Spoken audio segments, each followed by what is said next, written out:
महाभारत की सबसे पहली सीख परिवार को रखना है अटूट बंधन में, तो कभी न भूले ये तीन बातें। युधिष्ठिर की एक गलती भारी पड़ी पांडवों पर। घर का मुखिया सिर्फ परिवार ही नहीं चलाता है, उसके कर्मों पर ही परिवार का भविष्य टिका होता है। मुखिया का एक गलत निर्णय परिस्थितियों को पूरी तरह विपरीत कर सकता है। परिवार का मुखिया पंक्ति में खड़े पहले व्यक्ति की तरह होता है। जो जैसा खड़ा होता है कतार में, शेष लोग भी वैसे ही खड़े होते हैं। अगर आप पंक्ति में पहले खड़े हैं तो सावधान हो जाइए। परिवार चलाना भी ऐसा ही काम है। युधिष्ठिर परिवार के मुखिया थे। महाभारत में उन्हें धर्मराज भी कहा गया है, जिसका अर्थ है कि वे धर्म का विशेष ज्ञान रखते थे।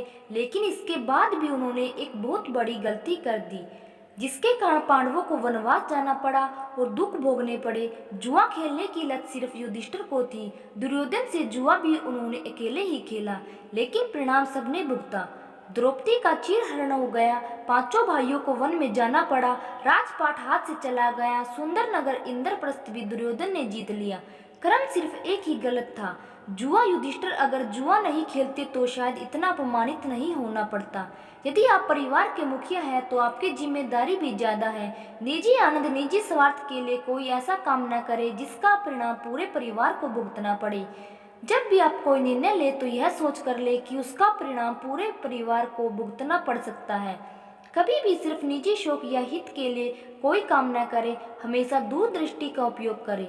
आजकल परिवार में सामंजस्य बैठा पाना सबसे बड़ी चुनौती है, क्योंकि कहीं पिता पुत्र में नहीं बनती तो कहीं भाई भाई की बात नहीं सुनता। परिवार के सदस्यों में सामंजस्य न बैठा पाने के कई कारण हो सकते हैं, जैसे एक दूसरे से सोच न मिलना, परिवार की जिम्मेदारियों को लेकर मनमुटाव, जनरेशन गैप आदि। ऐसे मामलों में एक परिवार अनेक परिवारों में बंट जाता है। इसका असर आने वाली पीढ़ी पर पड़ता है। बच्चे संयुक्त परिवार के प्यार से वंचित रह जाते हैं। अगर कुछ बातों का ध्यान रखा जाए तो परिवार में सामंजस्य बनाया जा सकता है। आशा करती हूँ कि आपको यह धार्मिक कहानी जरूर पसंद आई होगी। कमेंट बॉक्स में अपनी राय जरूर दें। लाइक, शेयर, सब्सक्राइब करना ना भूलें। धन्यवाद।